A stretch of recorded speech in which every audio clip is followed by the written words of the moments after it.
Good evening and welcome to Midnight Movie Club. In tonight's video, some more news regarding Mike Flanagan's upcoming adaptation of Stephen King's Dr. Sleep.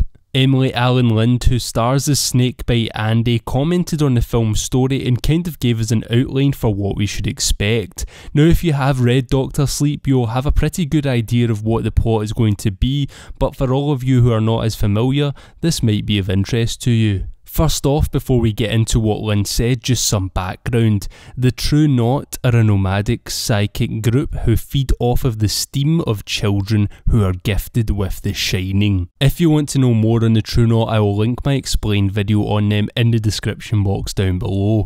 I'll also be doing a few more videos on the run up to Dr. Sleep, going over steam, different Shining abilities, and the True Knot's turning process. But now let's get into what Lynd had to say. So basically it picks up from when Danny is going down the wrong path, a lot like his dad. He decides when he is younger, right after the Overlook Hotel has been destroyed, that he's going to turn off his powers. So straight away this is pretty much keeping with the book to a T, and we know that once Dan is older, he keeps his powers at bay with drugs and alcohol. There is no mention of Halloran or the lockboxes though, but I still really do hope that part is in the film. I think they pretty much have to be. Either way, this is just a rough summary she's given us, I reckon. But anyway, Lynd continues, the little girl named Abra Stone reaches out to him, and he hasn't had his powers, his Shining, on for about 20 something years since he was a little boy. And this little girl Abra Stone reaches out to him somehow and needs his help because she has the most powerful Shining out of everyone in the world. It's interesting that she says most powerful Shining in the world as if it is something that is certain, as in the book we just know Abra is the most powerful Shiner that Dan and the True Knot have ever met. We never learn that she is the strongest in the world, but I would be down for her to be confirmed as the strongest in the movie. I think that would be pretty cool.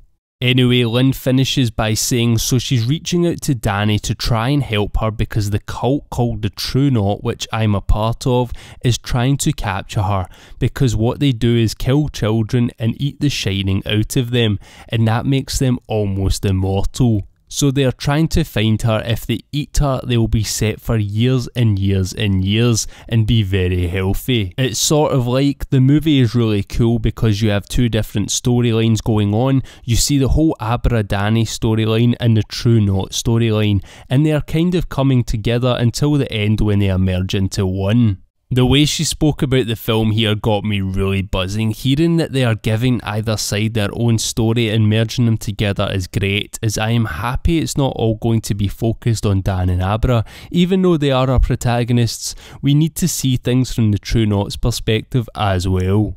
The True Knot go through some very hard times when steam is low, and Rose the Hat is trying to keep her people alive. They are really having a hard go of it, and in certain points of the book I actually felt sorry for them a little when you do see their humanity come out for a brief minute when a member of the Knot dies or is sick. They really are a big family with a human side to them.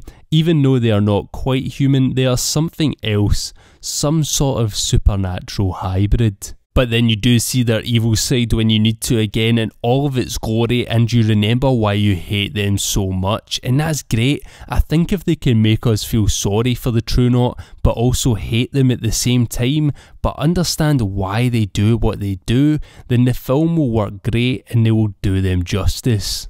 For those of you who don't know, we also have Ewan McGregor as Dan Torrance, Rebecca Ferguson as Rose the Hat, Carol Lumbly as Dick Halloran, and Alex Assault as Wendy Torrance. I just think the casting has been fantastic so far. Now what's really interesting is that Lynd does name drop Jack Nicholson in the podcast, so I guess that could confirm that this is a sequel to Kubrick's Shining. But she does also mention the Overlook being destroyed, which happens in the book but not Kubrick's film, so a little bit of confusion still regarding if this is a sequel or not, as nowhere has outright confirmed it. Even with Lumbly being cast as Halloran, that could just be for flashbacks. But as I did say, I really do think the lockboxes need to be a part of this, and Halloran teaches Danny that technique. Unless in this version of Dr. Sleep, Dan is going to teach himself that.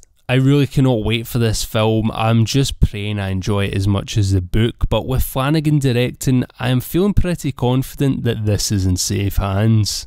So let me know in the comments section down below, are you looking forward to Doctor Sleep? And if you have read the book, are you happy with how true to the book it's sounding like this adaptation will be? Anyway, if you enjoyed this video, give it a like, and if you haven't already, subscribe to join the club. As always, thank you very much for watching, and good night.